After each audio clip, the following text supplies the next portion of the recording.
This is Jonathan Aguilar, 5th Pro Boxing Fans, joined by Kofi Jantuah, one of the head trainers here at DLX Boxing in Las Vegas. Kofi, you don't do many interviews, but I appreciate your time. How are you? I'm good. Good. Talk to me. We're here at DLX. Tell me how things are going in here, and it's one of the rising gyms in Vegas, right? Oh yeah, we're the best. We got the best gym here. You know, we got the best fighters. We got the best. You know, we got the best facility here. You're training Mikaela. What's the latest with Mikaela? What are you looking at for her? After Ryan fight, we're looking to fight this guy from. Is it Lauren Price? Yeah, Lauren Price. Yeah, I think they had an agreement earlier, and then something happened, and they came back with more demand or something. So right now we don't know. So we're looking to fight maybe in September, October. But I think Top Rank is still working on their TV situation, so we're not really sure yet. We don't have any fight locked in yet, you know. So we're just regular working, training, you know, waiting for a date. Talk to me about the win over Sandy in the rematch. How did her performance go for you? I mean, Usyk show. No, Mikaela against Ryan. Sorry. Oh, Mikaela against Ryan. Yeah, we'll get on to Usyk. I mean, yeah, I even forget about it. I mean, after the first fight, you know, Mikaela put up a good performance in the first fight, but the second fight, I told her, you know, that was my first time with her in the first fight. I had like maybe 2-3 months with her. So after the first fight, I said, I'm gonna put you in a different position where you're gonna have to make distinct in your fight. I don't want fight to be close. Like every fight you're in is, it's so close, they robbed me now. I don't want to hear any of that. So I told her we're gonna be there from LA to Vegas. You know, every round you're gonna dominate her. You're gonna hit her with a lot of high shot. So I train her to throw volume, high shot volume, be able to go, and her condition was on top. And we went out there and put up a beautiful performance. And talk to me about sort of the relationship between you and Mikaela. You're gelling. She's. I don't think she loves the workouts you put her through, but talk to us about the Mikaela before she joined you and the Mikaela now. It was two different things. I believe in my system. I believe in staying in the gym, even when you don't have a date, because that's when you learn stuff. She used to showing up in the gym like maybe 2 months and then get ready for a fight. Nah. At that time, you're just getting ready for fight. But regular days in the gym, where you don't have a date, those are the times that you learn boxing. You learn different stuff. So when you get date, you start practicing the things that you've been learning. You know, things that every new thing that I've been learning, you put it in practice, in sparring, in the work. So in the fight, come fight night, you're accustomed to it. You know, you're comfortable, you're ready.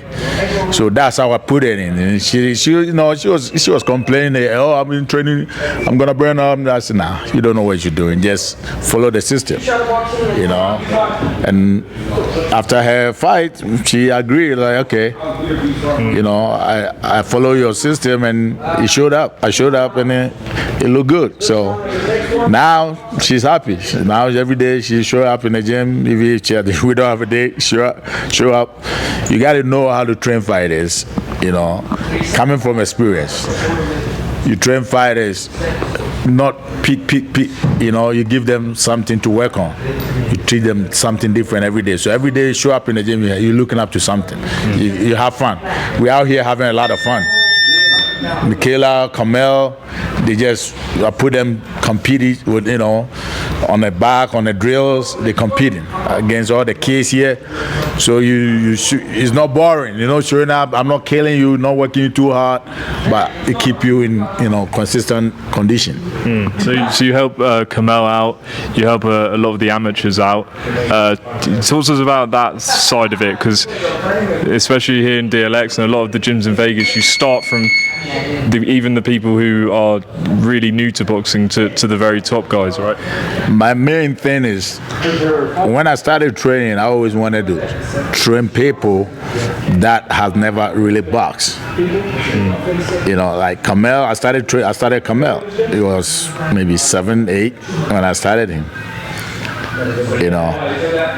At that point, you were able to give them the foundation. You build a system for them to grow on. A lot of time when you got fighters that have been around different trainers, they come with a whole lot of bad habit. They don't know how to move their feet. They don't know. So you got to reverse a lot of things, and it's headache. But the kids, the new fighters, you program them the way you want them to fight. You teach them the basics, how to move their feet from beginning, head movement, in and out, step back, step forward.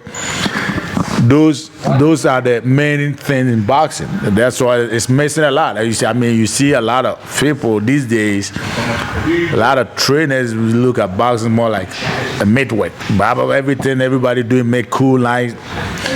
But when you look deep, you see that a lot of fighters don't even know how to move their feet when they're punching. Like, you can stand at one place and throw about 1,000 punches, but does it translate in a fight? When they get in a fight, they can't do the same things. So my system is more of I give you those basics, the foundation, the fundamentals, how to move, how to step in, out, forward, backwards, sideways, those things. So when you're in a ring, you're comfortable moving, you're comfortable throwing punches, fighting. Those are the things that are lacking in boxing these days. The basics are lacking. A lot of fighters, even high-level fighters, that even know how to throw a lot of different shots.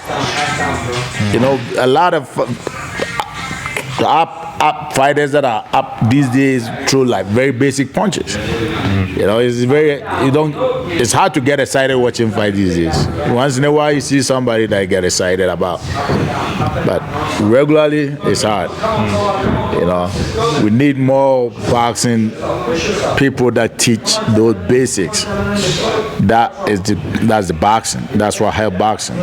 So when you have the basic, the rest you can adjust every time. You can learn everything upon. You can build on. You have good foundation, good basics. You can build on it at any time. So that's my main focus in boxing. But when you training somebody like, say, Mikaela, that have a lot of experience already, has been a champion, you got to be able to look at her strength and her flaws, and try to balance it. So that's what I've been doing with her. As far as Curmel, when he turned pro, I was in Africa. I went to Africa for like 2 years. So I was in Africa when he turned pro. I came back, he had like 3 fights. And then there was some misunderstanding. So I said, I didn't want to get in, argument and all that. So I just sit back, let them do their thing. But they realized that I'm the engineer that built that machine. So they came back. So my first fight with him was his last fight. He's still behind. From my standpoint, he's behind, because when he turned pro from amateur, you're supposed to develop different things in your game. Certain punches got to develop. But a lot of these trainers just excited about him. He's a good fighter. He can fight, so they just based on what he was doing. So I got to bring him back to the, he when you ask him, he will tell you. I have steps in my game that I tell him that we have levels. He's at a certain level right now that when they get past, he's at level 5 right now. He'll tell you, like, you always think he's level 6, but I keep telling you level 5. But when they get level 6, 7, 8, you're a championship fighter. So that, you know, I'm bringing him back. You know, his next fight is gonna start. You're gonna start seeing difference. Now, one guy I wanted to ask you, and we've spoken sort of off camera about him a few times, is Ben Whitaker. He's obviously training with Andy Lee now, but you've always said you want him to come to America, get a feel for the gyms. Would you want to see him in the gyms with, you know, Andy, and you can sort of show him around as well? Oh yeah, I mean, I like Whitaker. I think he can be great. He have something, you know. He have something, but boxing is deep. You can't just run off your athleticism and the big little things you have. He got it deep as he get up. I mean, he's working good with Andy Lee. I think he did good in his last fight, I think. Yeah. You know, so you got to give them the benefit of doubt. Let him, you know, see how Andy, you know, bring him up. Andy's been around. Andy spent a lot of time in the States, so he understands the system. You know, he trained with a lot of good trainers here. So I believe Whitaker will come up right. He'll do good. Canelo or Crawford? Who'd you like in that fight? If I'm betting, I put my money on Canelo. Crawford, great fighter, but jumping from 47, he just fought at 54. He won, but it wasn't spectacular performance. Then you jump 60, 68. It's a different. We have weight division for a reason in boxing. Canelo comfortable at 68. Crawford gonna have to do a lot in this fight to win.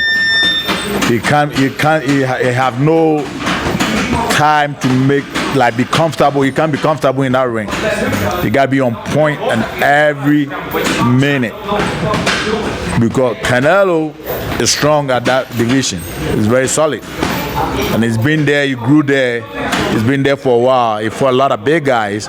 He's been hit by big guys. Crawford, in his case, is stepping up, jumping weight. I mean, people say, "Oh, he's trying to be great." Yeah, it's great to be great, but it's a tough challenge, and I respect him for, you know, stepping up to it. And I think he's gonna give Canelo problem for a while, because Crawford is very crafty.